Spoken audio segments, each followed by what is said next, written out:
G'day guys, how's it going? My name is AussieTash and today we are learning about Laura Secord. I've just seen her clip on the Heritage Minutes. Oh my gosh, what an incredibly brave and heroic woman to do what she did. So I'm really excited to watch this video. But before we do, please make sure to jump on, hit that subscribe button. That would really help me out.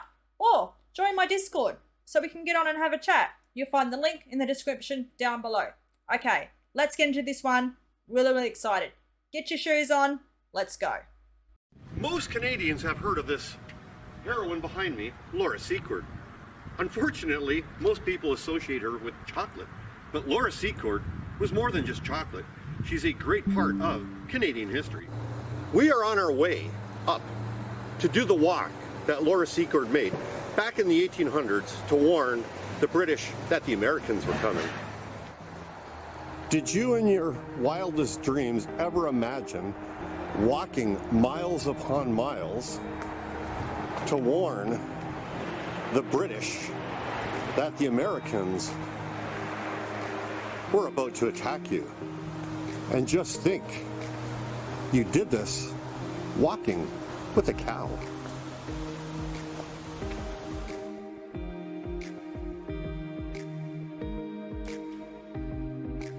She did this a 32-kilometer walk with a cow in those conditions way back in 1812. I love this woman already. I love this story. I'm really excited. Let's see what happens. Laura Secord is considered one of Canada's greatest heroines. That is, she had one of the most profound effects on Canadian history, if not North American history. It was Laura Secord who warned the British that the Americans were coming and marched from this place behind me, her homestead in Queenston Heights, Ontario, all the way to the DeQ House up in Thorold St. Catharines area. Join us as we go on the trail, the Laura Secord journey, through each segment of her walk as she warned the British that the Americans were coming and changed the course of Canadian history and North American history as we know it. Oh, wow. So this guy is going to reenact the Laura Secord. I'm so sorry. I think I pronounced her name wrong in my introduction. The Laura Secord walk.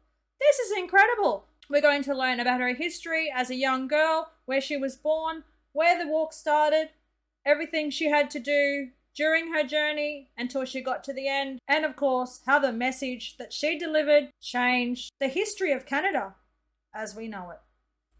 When I was a child, something in me knew that I was destined to do great things. Laura Secord is a controversial person, actually, I would say, in War of 1812 history as it relates to Queenston. Of course, she was a resident of Queenston Heights, of Queenston itself, the town. And Laura Secord is known for her act of bravery during the War of 1812 when her house was actually billeted by American soldiers.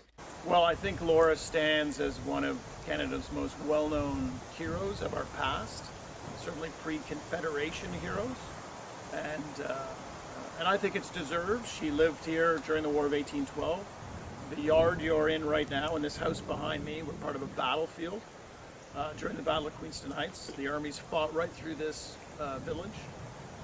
General Brock, who was killed in action, his body was hidden away in a house kitty corner to the Secord's property, and James Secord was badly wounded in the fighting, and that's why not even a year later Laura, her husband, and her 5 children are still in this house when the Americans occupy the village. And the soldier she helps, a guy named James Fitzgibbon, repeatedly writes letters saying that if it wasn't for her, they wouldn't have had the overwhelming success they had at the Battle of Beaver Dams in Thorold, Ontario. Laura Secord was in historical books all over the place. So we know that she had a major part in the War of 1812. She was one of the ones that tipped off the British that the Americans were coming through. She saw some of the soldiers, saw what was going on, walked her cow apparently up through Beaver Dams and all the way to where the encampment was for the British, and forewarned them that the Americans were planning a raid. If that hadn't happened, we don't know what changes would have been to history. I mean, that could have been the end of the war and us on the losing side. So the historical significance of her and her walk is huge to this whole thing. Okay, so what Laura Secord done for Canada, brilliant, absolutely brilliant. She heard that the Americans were coming. She got out. She walked 32 kilometers to let the Canadians know, look, the Americans coming, get ready. Why is she considered to be controversial? Is she considered to be controversial because she spied? Well, not spied, because she overheard this conversation in her homestead that was billeted by the Americans and traded on the Americans by going to Canada and saying, hey, this is what's happening? Is that why she's considered to be a controversial historical figure? I think what she done was very brave, very patriotic, and she thought that it was the right thing to do for her country, Canada. Okay, so we have made it on the second leg, or the stage of the journey of Laura Secord's walk, from Queenston, where her homestead is, to DeQ. Standing at Fireman's Park. Hopefully I'm not standing in poison ivy. This was where Laura Secord first kind of stopped, or is what is considered the second stage of her journey. As you can see, it's still a beautiful park where people come to fish still and enjoy the sounds and the feelings of nature.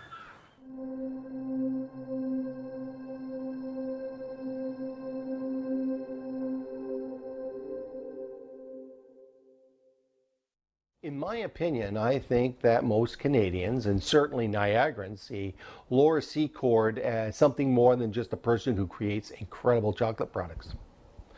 I think, or I certainly hope, for the most part, that we see the important role that she played during the War of 1812. Okay, I've heard about the chocolate products. Does she have a chocolate factory, or did she make chocolate bars? Please, I'm going to watch a video.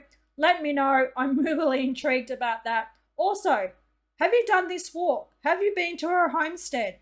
Is it a tourist attraction that anyone can go to? If it is, leave a comment. I want to go there. Let me know. Well, Laura is born in Massachusetts in 1775. She comes to Upper Canada with her family in the 1790s.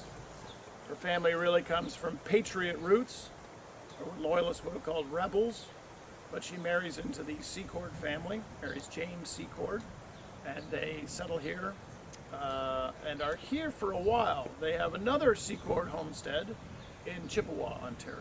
But during the War of 1812, they are living here in Queenston. I think that she should be a great model to women who are somewhat overlooked in the pages of history, and that here was this woman just focused on doing something and did it. She didn't fiddle around, she just did it. Okay, so now I'm getting why she might be considered to be a somewhat of a controversial figure. She was born in America, Massachusetts, moved to Canada, married a Canadian family, and then did what she did. I'm not going to start politics. I just think as a woman, she was brave, patriotic. She did what she thought was the right thing. And this story is absolutely incredible. I'm loving what I'm hearing, and I just can't wait to hear more. The significance of Laura Secord to Black Canadians is that she was one of the white families that lived in the community that made employment available when there wasn't a lot of employment available once people arrived here or were living in the area, having arrived here after the American Revolution in particular, or as they came as freedom seekers. So she offered people employment, and the people that were employed by her, it was written in a letter that someone had, and it's documented. The two people that worked for her were a husband and wife named George and Flo, and they worked here for her. Well, living where the Secords live, Laura gets dragged into this war because she lives in a strategic community. So if you wanted to move a lot of people or merchandise into the interior of North America, you had to pass through the village of Queenston, basically. And whoever controlled the portage route Portage Road to local people, you control the Niagara Peninsula, basically. So she doesn't plan on being in a war here. She just happens to live in a community that is stuck in it, and her home becomes a battleground. The place gets ransacked during the Battle of Queenston Heights. And obviously, when the U.S. Army's here in 1813, she really can't go anywhere. She's sort of stuck with a wounded husband and 5 kids. And so when the American Army is here, she's here, stuck here too.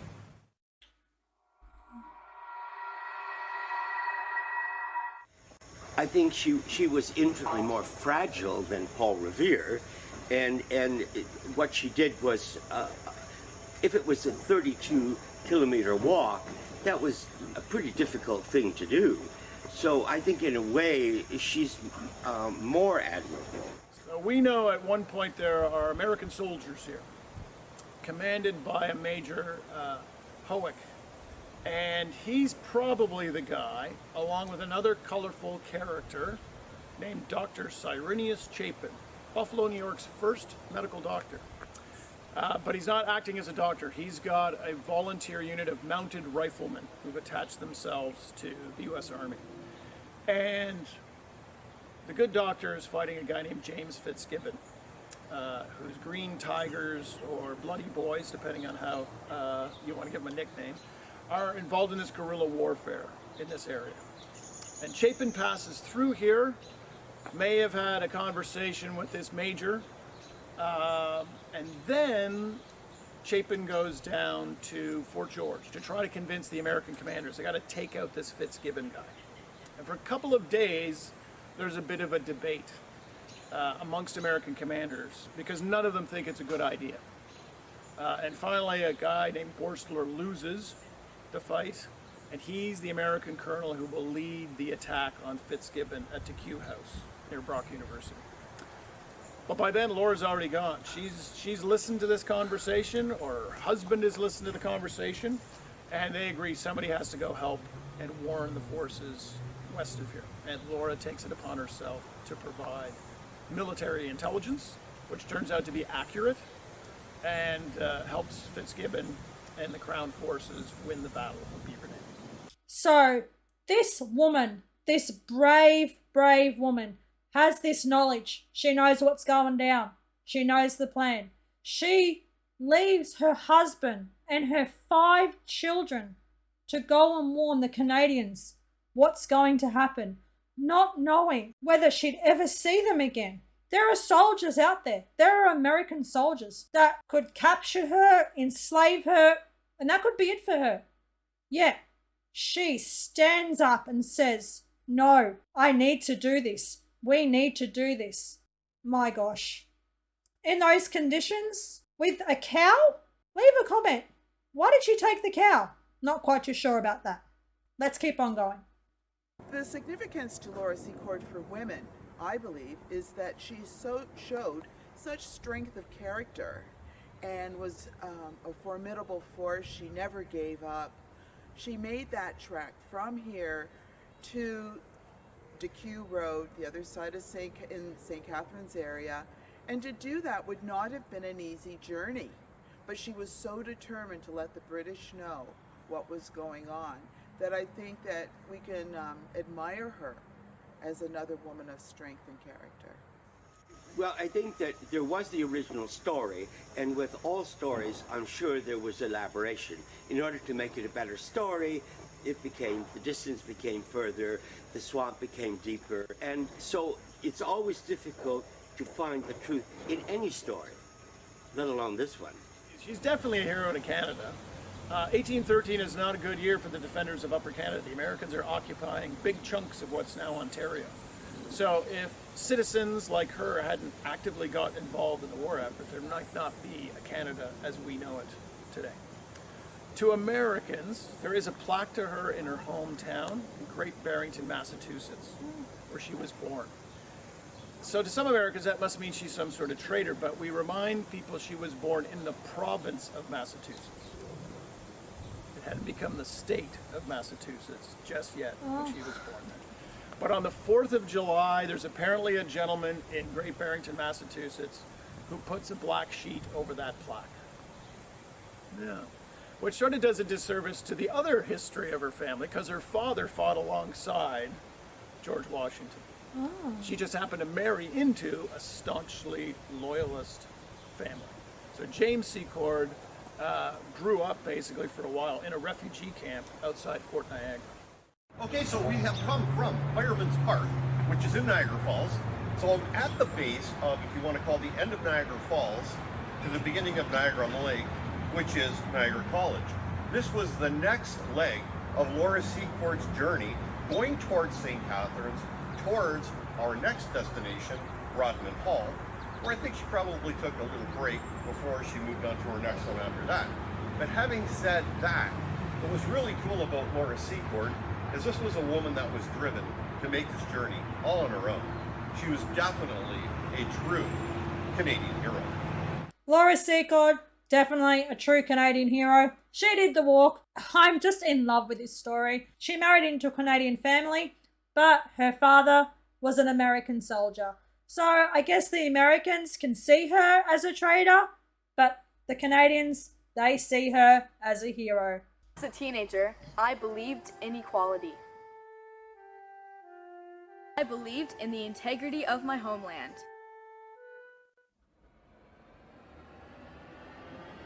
Okay, folks, as we are moseying along the Laura Secord famous walk from Queenston to DeQ, I am now standing at her next landmark, Rodman Hall, which is in St. Catharines. It was here that Laura Secord stopped briefly on her leg of the journey before heading to the next location, which is Rotary Park in St. Catharines. So, on that note, a marching we will go.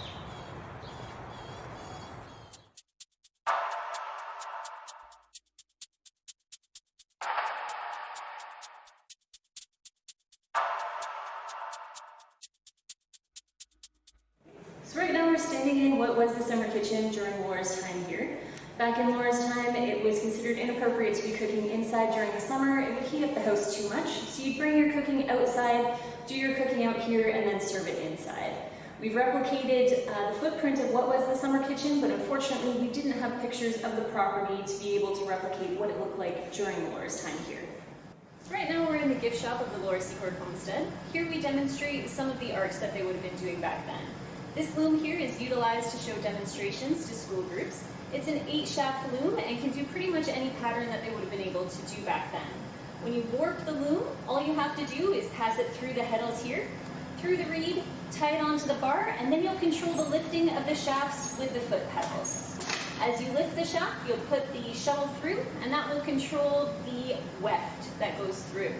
Then you can beat it into place and you have your pattern set.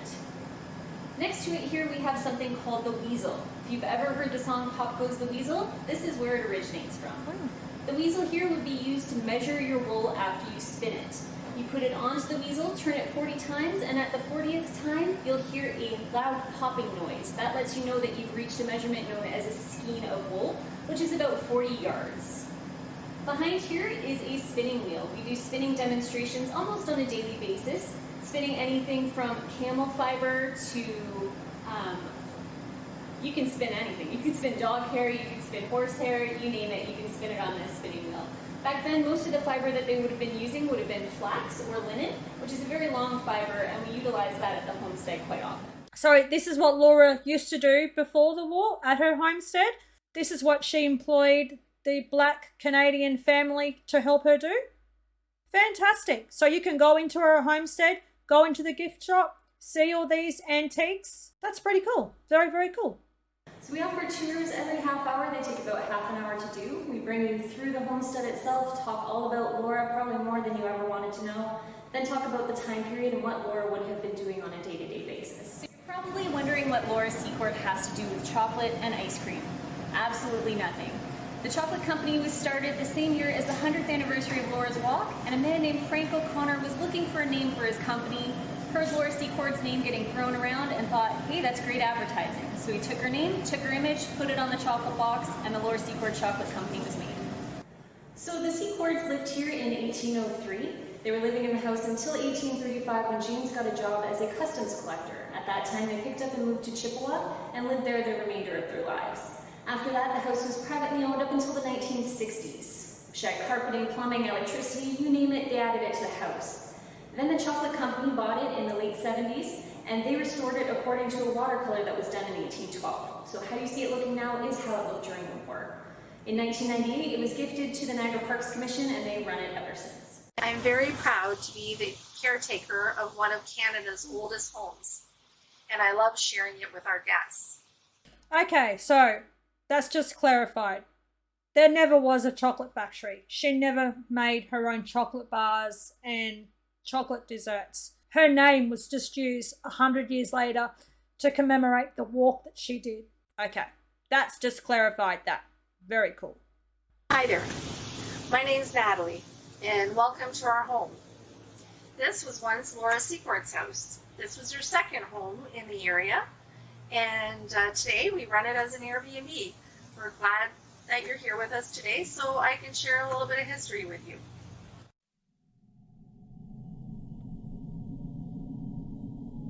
This is Laura Secord's tree. There are old photos in the Niagara Falls archives where you see a small tree in the front of this house. This tree remains. This is the original tree.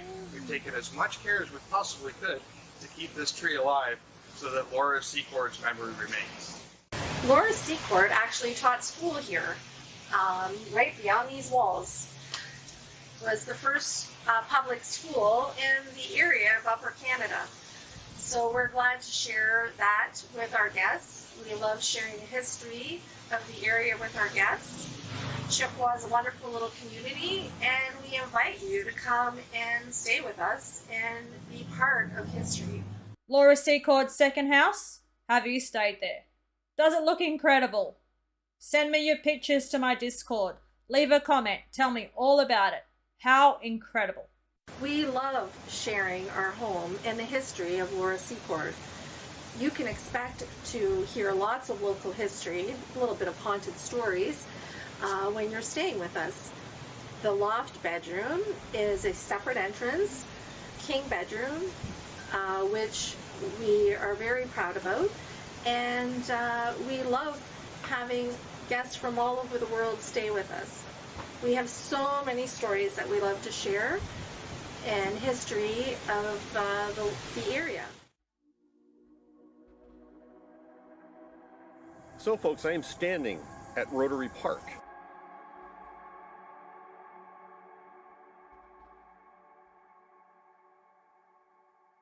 I believed wholeheartedly that my country was worth saving. I was not limited by any distance. Doing what was right was my primary motivation.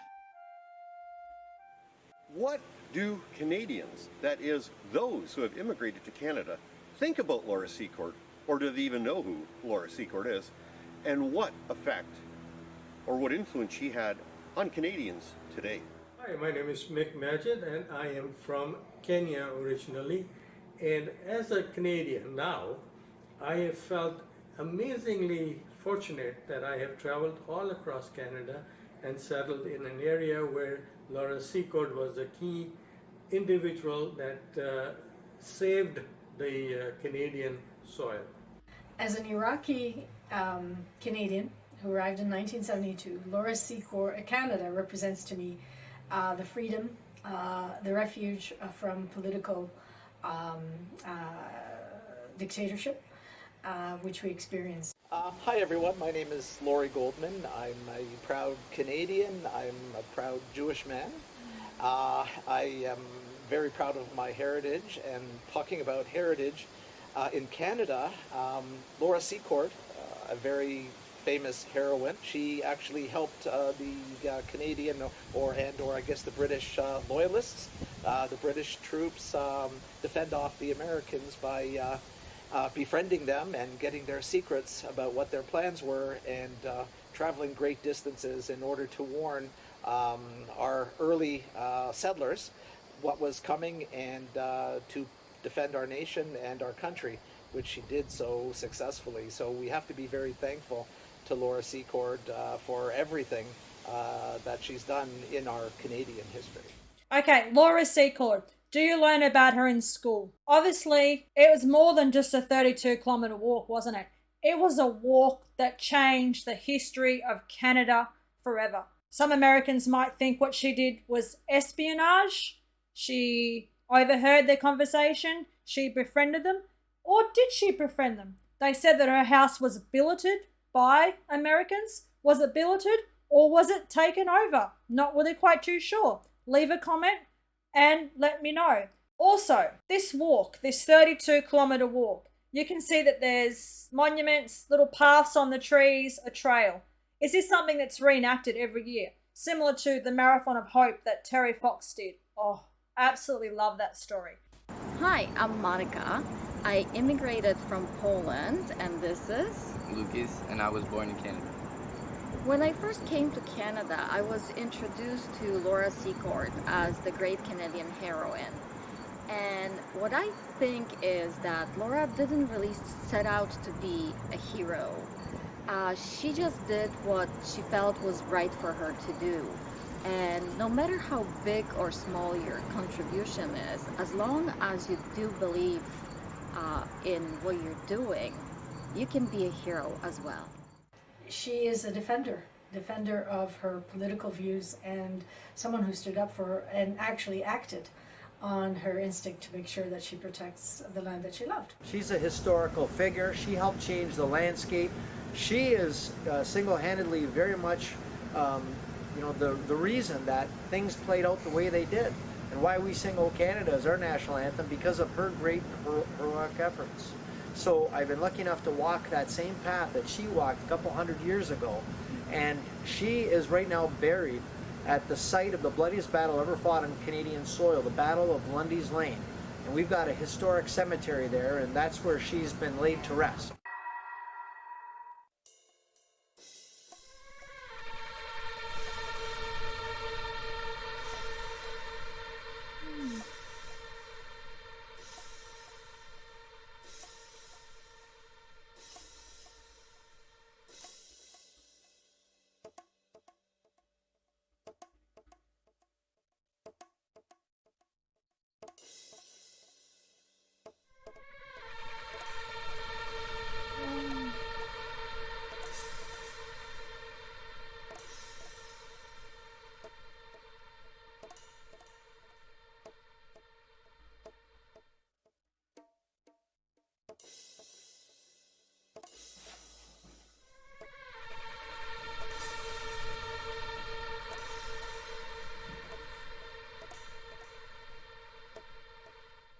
Behind me is the ruins of the DeQ house.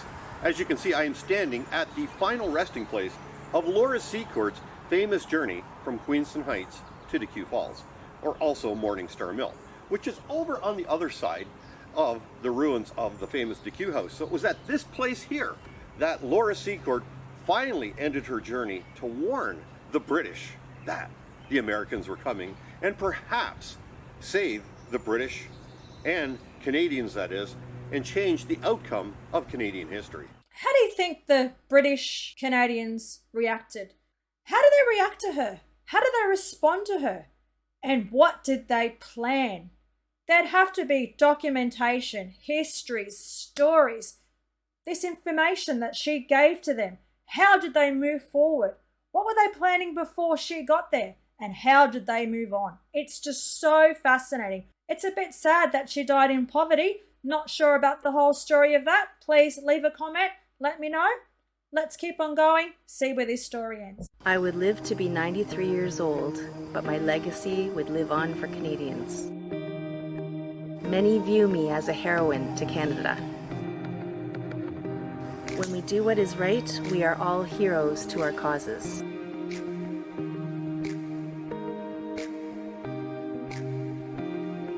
Forever, I am now Canadian.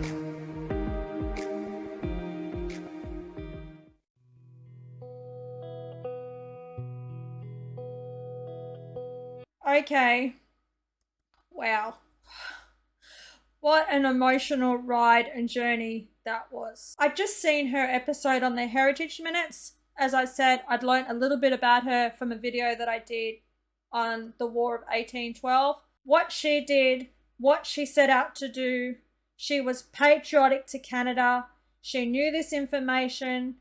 She knew the risks that was involved, but she moved on forward. She took on the journey and she delivered. I think I've only dabbled in a little bit of what I've learned about the War of 1812. There was a lot of stuff going on there, but wow, this woman, I absolutely love her. That was the video for today. If you liked it, please smash the like button, leave a comment, remember to subscribe, and of course, join my Discord so we can get online and have a chat. Cheers from down under. Take care. Bye.